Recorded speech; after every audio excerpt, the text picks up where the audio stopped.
The goddess Kali symbolizes, at least to feminists, vengeance against men, taking back power from men and having your revenge on them, because that goddess only accepts male sacrifice, male human sacrifice, especially on the battlefield. She like drinks the blood of deceased male warriors. Yeah. And she's intentionally terrifying, and she's supposed to like symbolize this. And let me see what she looks like, Jamie. Yeah. If you pull up just put up the Ms. Magazine actual one. goddess Kali. There it is. Women tell the truth about their abortions. Wow. On raising kids without sex roles. What year was this? 1973, I think. Wow. Yep. On the housewife's moment of truth. This was the huge propaganda campaign to convince women that staying home and raising your own kids is actually horrific oppression and it's abuse and you're enslaved. You want to be at work working for your boss. You want to be paying those taxes. Don't submit to your husband. Submit to your boss, though. Right. That's fine. Or become the boss. Yeah, or become the boss, which, again, we've had 50 years of trying to push women to be the boss, and guess what? They really don't want to. And this is what I always say. Some of them do, though. Some of them do. That's true. They're not a lot of fun. They're not. I would say there's always been like 5% of women who are genuine outliers, who are really not cut out for motherhood, who can go out there and crush it, who are going to do something else. Historically, usually it was like maybe you would become a monastic, like a nun or something.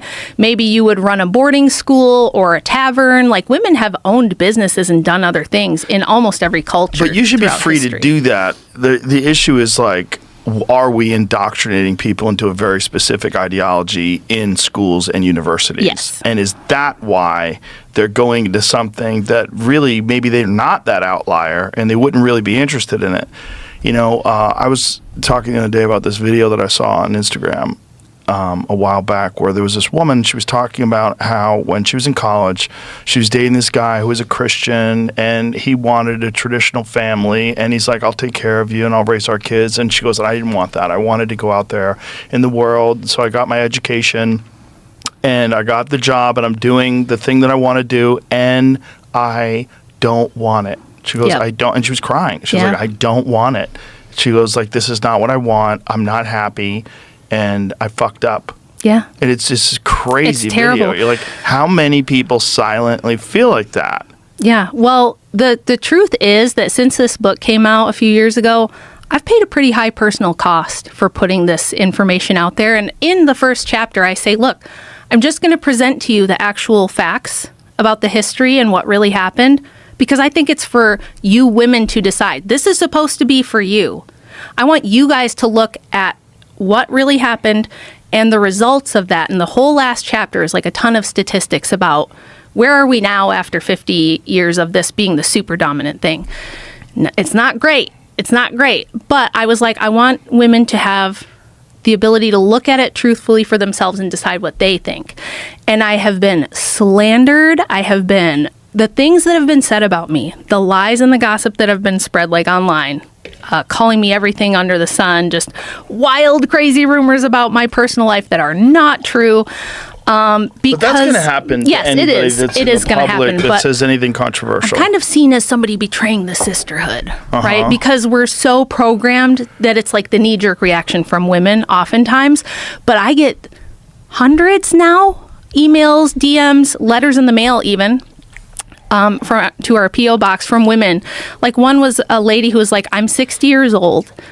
I'm sitting here reading your book and it's covered with tears because I fell for this shit. Now I'm 60 years old. I have no husband. I have no kids. I have a shitty job that I hate. I'm going to die alone and I can't go back and change any of it. What do I do? Do you know who's upset about it too? The lady who created Sex and the City. Oh, yeah. Did you see that? She's a gem. Yes, there's like a video about that, isn't there? Where she said that she regrets having ever made that. Yeah. Isn't that crazy? Because how many women saw that and like, I'm going to be that boss girl. Yeah. I'm going to be that. What was the one lady that fucked everybody? The hot blonde lady? Jamie, Samantha? Aren't you a giant fan of Sex and the City? No, but that's the character's name. Character or actor? Both. Samantha is the character. Yeah. That lady, she was in all like Kim 80s Cattrall. hot. That's it. Yes. Super hot. Yeah. Yeah. And it was like, I'm going to be like her. I'm going to be a Samantha. Yeah, I know. Yeah. Well, I mean, it was pushed on me really hard, and I was told you're like a loser. I'll never forget this. It was like maybe 12 years ago. Somebody from the RNC that I was arguing with online about this, she told me, you should be ashamed of yourself. You are not a proper conservative woman, and you are not contributing to the movement by staying home with your kids. And I said, really? How's that? She goes, what about the GDP?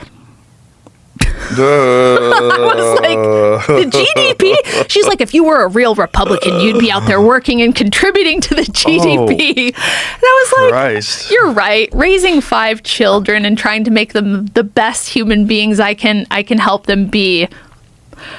Who wants to do that? I should get out there and work for a corporation. That's GDP was her argument? Yeah, that's crazy. I debate feminists all the time. Yeah. Online. I'm pretty undefeated if anybody wants a piece. Well, Come here's get the thing some. about liberals online. I was just talking to Andrew about this. She Yeah. said that So- was incorrect, the take on her. The opposite is true. I've never regretted not having children. I feel compelled to have a career since I was a child. But who's judging? Not me. Read all about it in my new book.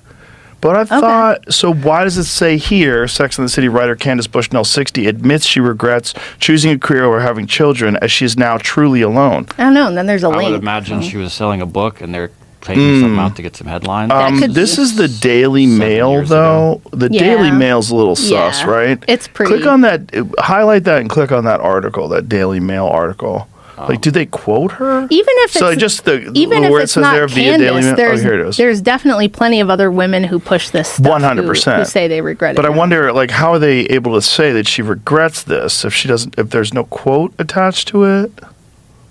So what does it say here? Then when I got divorced, I was in my 50s, started to see the impact of not having children and being truly alone. Okay. I do see that people with children have an anchor in a way that people who have no kids don't. Mm-hmm. Okay. And what does it say below that? Any more? Does she elaborate? She explained that she didn't feel like dating in after her 2012 divorce. Ballet dancer. Da, da, da. She married a ballet dancer. Red flag. This was a headline going around for a while, but Sorry, male ballet dancers. I'm just kidding. It's not that long to get to my age. I know women who have gone longer. That was it? That was the entire quote? yeah, I was Well- just looking her up. And Well, I can see why they took it that way then, but Yeah, that seems like maybe she's saying overall she still thinks it was better to go after a or career. maybe she's just gaslighting everybody to sell a book. Could be. Maybe she's like, you want to sell that book, you better be like on the go boss girl I train. suppose so. But like you asked me, like, do women really want to be in the workplace, or are they only kind of really choosing Well, the girl boss that's a stuff? giant generalization anyway. Right, of course it is. Obviously, some course women it do is. and some women don't. And there's a lot of women who naturally, maternally want to have children, want to have Yes. a family. Well- and then it's also finding a guy that you can trust, that you care about, and you think is going to stick with you, Yeah. and he's really going to be invested in this whole thing. And Oh, someone yeah, who's like a solid man who's not going to become an alcoholic and lose his job and fall apart. That's what then happened you're to me. fucked. And yeah, That's what happened to me. That can happen to anybody. But that aside, for just a moment, Simone de Beauvoir, arguably the biggest feminist of second wave, the French intellectual who was buddies with Jean-Paul Sartre, and they got in trouble for grooming underage kids and seducing them and all kinds of crazy stuff. But she's respected as the greatest feminist intellectual of the 20th century, and she was super influential. And in a 1970s interview with Betty Friedan, she said, I don't believe that society should give women the opportunity or the choice to stay home and be mothers, because if we do, they're all going to pick that, and I don't think it should be an option. So Oh my God. it was the view of the feminists that and Susan B. Anthony and Elizabeth Cady Stanton said that. They said we would have never passed suffrage had it not been for men. If it was ever left up to women alone, we would have never passed suffrage. They would have never gone for it. They don't want liberation. Now, of course, from their view, they're like, well, it's because they're oppressed and they don't know that they hate their slavery yet. They just haven't realized how oppressed they are. And if they could see it, for what it is, they wouldn't like it. But we couldn't convince them for 100 years. We had to convince the men that don't you want your daughters to like have their own money and this and that? So the feminists themselves say women didn't want it. If we ever left it up to women, they wouldn't have ever chosen it. Like, at least not as a whole. Sure, there would always have been a minority, but I would argue that the minority of women who fought for that were the ones that the status quo historically of get yourself a good man, have a family, stay home, it doesn't work for them. So like a lot of them, there's a book about this, Edward Dutton wrote a book about witches, feminism, and the fall of the West, where he says traditionally, like women, the archetype of the witch being ugly and haggard and living on the outside of town, it's kind of historically accurate. Most of the feminists, like, have you ever seen a picture of Susan B. Anthony, for example? I have not. She is aesthetically challenged, we'll say that. Mm-hmm. So is Betty Friedan. So are a lot of these women. Not all, but a lot of them are. And a lot of men were not really interested in them. I think they look at the system and they go, well, this isn't fair to me. You know, I'm smart. I can do other things. I'm just a baby factory. The amount of women who have called me a baby factory is pretty insane because I have 5 kids. Well, they're not fun women. No, they're not fun women. But they'll be like, I don't want to be you. You're just a baby factory. Well, it's like the same kind of men that call me toxic male. Oh, yeah. You know, it's just... How dare you be a successful masculine archetype of a man? You're not it's allowed very to threatening. lift weights. Right. It's very threatening to people. Well, in some ways, I'm the weirdest person to be here talking about this because I grew up a tomboy, and I have a lot of, like, people use this against me. They're like, oh, you're actually really masculine for a woman. You may not always look super masculine. Well, you're really into firearms. I'm a firearms instructor. I love weightlifting. I'm like an OG meathead. I love bodybuilding. I did powerlifting for years. I grew up on farms playing in the mud with the other boys in the neighborhood. That's what I liked to do. But I think that when you grow up like that as a woman, you realize, like, I'm really strong for a woman. I can deadlift 250 pounds for sets of 5. But the guy next to me who has never trained in his life can do that too. Right. And you give him 6 months in the gym and he's going to blow past me. You know, you have a more realistic understanding of how that works. And I think that in the modern era, all the feminist side debate, they live in this world that we're sitting in the studio right now and all this wonderful stuff that allows me to be here talking to you and talking to all the folks that are watching. The microphone, the technology, everything was built by men. You'll hear the Hedy Lamarr thing that she came up with Wi-Fi. No, it's not true. Really? No, it's not true. What do you mean? She worked with a man on a precursor to it, but it wasn't her. It wasn't like she Were they by fucking? her. I think so. I think they actually were. I think it was one of her boyfriends. I could be wrong on that, but no, even if you just ask Grok, is that really true? And it's like, well, a little bit, but not really. Right. But far and away, men are the builders and maintainers of infrastructure and technology, and they always will be, because the truth is, women have had 100 years to get into that stuff, and they just don't really want to. They'd rather be interior designers or psychologists or things that are, about people and social dynamics and, aesthetics and stuff like that. I'm that way too. Yeah. I have like a really strong intellectual, logical side. I love debating and all that kind of stuff. But I also love smelling babies' heads and dressing them in cute little outfits. And, I love glitter and sparkly things. So it is what it is. Women don't want to go be men.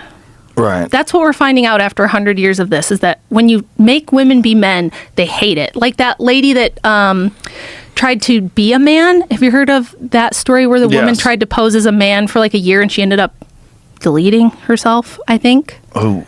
Because it was so horrible. Like, it was so awful. She was like, life as a man is awful. It's tough. It's hard. Nobody cares about your feelings. Nobody's coming to rescue you. And I think women growing up in this era, they don't think about when they turn on the light switch in the morning, how that happens. When they get in their car and drive to work, they don't think about who built the road they're driving on, who built the cars or designed them, or who changes their oil. Is all men. That when they flush the toilet, they don't think about, hey, if that toilet backs up or the sewage, the sewer treatment plant has a problem, it's going to be men that go in and fix it.